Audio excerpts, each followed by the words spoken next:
damakta SS Entertainment na puduna lakjari Ningol Khonjel. Ningol Khonjel first round da adombu taramna okjari. Sinjariba contest asi miyamgi amadi masa masada talent leirabi singbu pungning thagatchaba oina supnatagi entertainment oina bagidamakta sinjabani. Mathangda contestant number 218 Laishram Rojita Chanu from Khurai Angom Maning Leikai. Contestant asigi oina voting count tawna bagidamakta WINROJ haina comment pibiramduna sheishakpi asibu pungning thagatpiu haizari. Laishram Rojita Chanu ai Khurai Angom Leikai dagini ise khudol tamjari. Loktakna isa mapalna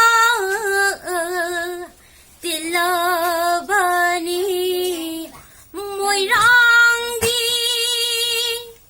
thangjing laina kunmare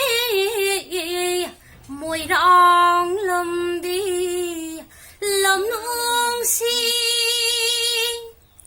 singu balaina kunmare moirang haina mingunai moirang kangle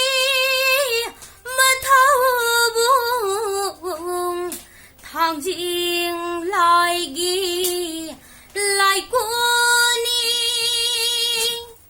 thangjing moirang anise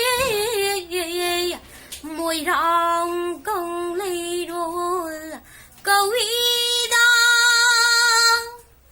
ha ha ha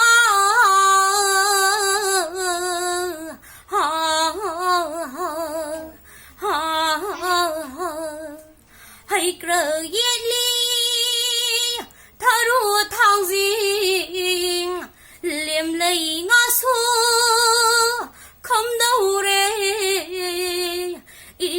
lâm đâm nung si ba palim di lấy ra nu tam khơ bui tam sheishakpi asigi oina eikhoidi semjariba code asida comment amamamta pibiramduna vote asi thadabiramu masa masada leiriba talent asibu pungning thogatpibo oina share amamamta tawbiramu video asibu share tawba kaubiganu pumnamappu khurumjari.